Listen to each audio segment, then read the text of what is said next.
Good morning, students. I hope all of you are doing fine. So today in this video, let's start chapter 7, how do organisms reproduce.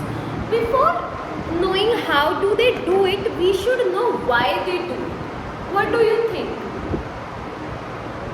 Okay, let's assume a situation that there is an organism, only one organism of its kind, and it is not reproducing. Will you be able to notice the existence of that kind of organism? No, you won't. Why? Because only one organism is there and that is also not reproducing. It means it is going to die, eventually die. Maybe a 1 or 2 person will be able to know that there is a kind of, or there was that kind of organism also. So organisms reproduce to maintain the species over generation, to continue the species. They have to do it to continue the species, but what will happen if an organism do not reproduce? Will it die? No. Reproduction is not a necessary life process. The necessary life processes are excretion, nutrition, respiration. Even then, reproduction is done by microorganism to maintain the continuity of the species. Then, what are the events that take place prior the reproduction? There is an organism which want to reproduce, which want to give rise to a new organism. So before that, what have to do? What it have to do? What have to be done? So first thing is that there should be a blueprint of the body of a new organism. So what is that blueprint? The all information regarding the body structure of the new organism. And from where do we get? We living organisms, from where do we get that information? We get it from, yes, you are right, we get it from DNA. What is the full form of DNA? Yes, it's deoxyribonucleic acid. And where is it present? Yes, it is present inside the nucleus of the cell.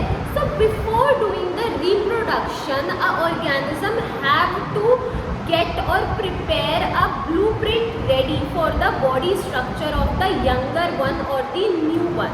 So that take place inside the cell by the process of DNA replication and is called DNA copy. Now let's say DNA is being copied, then what will happen? It will go into the environment? No. There have to be a cell inside that DNA will go, and according to that it will give the instruction to make the complete body of the organism, right? So firstly there have to be DNA replication, that is DNA copying, and after that there have to be the creation of a cell in which that DNA can go inside.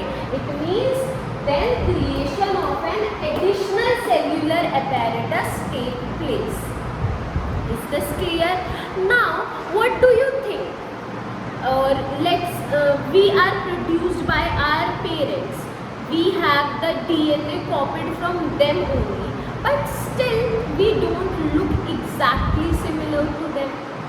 Now you can say that because we get some features from mother, some features from father, but there are organisms which do the asexual reproduction, still they don't look exactly similar. Why? That is why, because there is no biological process that is error proof. There are errors during the DNA copying. Some errors are too huge so that organism cannot even survive. Some are very less, and those lead to variations in the organism. So with the DNA copying or DNA replication, there are some errors in the process which lead to variation, and these variations are actually very important. Why these variations are important? See, these variations help us to survive over the time.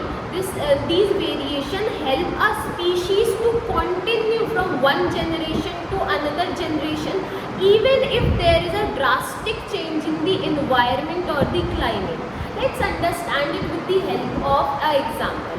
let's say there was a population of bacteria that was living in the ocean, and the temperature of ocean was about 30 to 35 degrees Celsius, and those bacteria were living very happily in the ocean.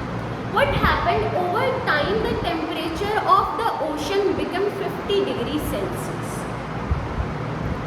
Will those bacteria be able to survive in that hot water? No, they won't be. So what will happen?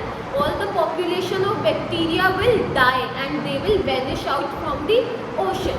But let's say there were some bacteria which got the variation at the time of reproduction due to errors or inaccuracy in DNA copying, and they got the body features such that they can survive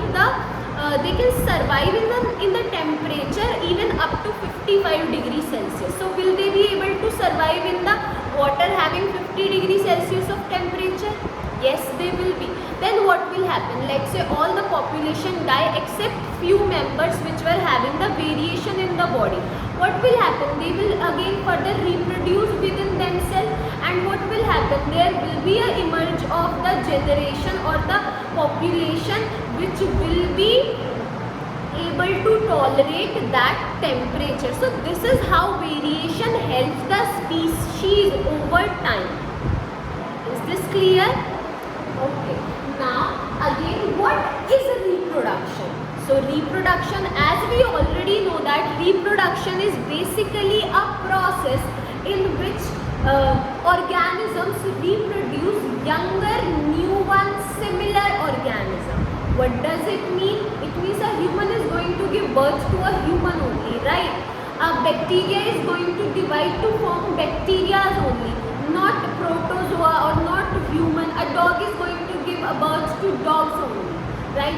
So this is what reproduction, that organism are producing similar younger ones. Now this reproduction is also of two types. We know that it is of sexual reproduction and there is asexual reproduction as well. So what is asexual reproduction? Asexual reproduction is a reproduction in which a single parent is enough to produce new one, or no sex gametes or sex cells are required, while in the sexual reproduction there is involvement of two parents of opposite sex, male and female are required. Means male gamete and female gamete fuse to form a new individual, right? I hope this much is clear. Now let's move on to mode of reproduction in unicellular organisms or single-celled organisms. So generally single-celled organisms do asexual reproduction only. So first one is the fission. As the name suggests, fission means to split, to break. So what happens in this?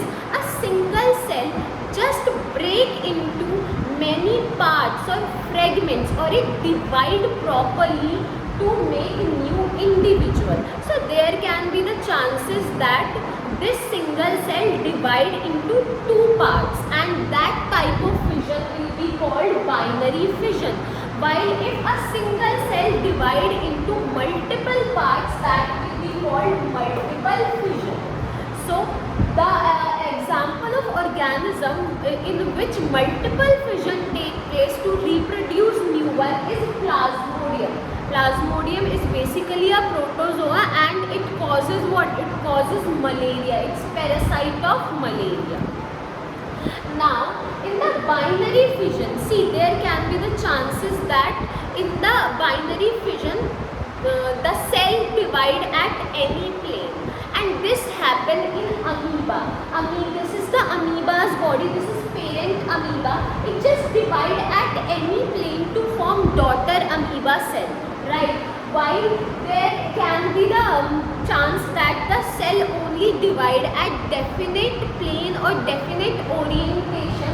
Like this is the organism called Leishmania. It has these two fragment-like structure, right? So what happens? The other organism also have to have the fragment. So it always divide from bottom to up, so that the new organism is just like the parent organism. So this is leishmania, and it also causes Kala Azar. This is a disease that is caused by leishmania. So is this clear? I hope this much is clear. We will continue this chapter in next video. Till then, revise whatever we studied today.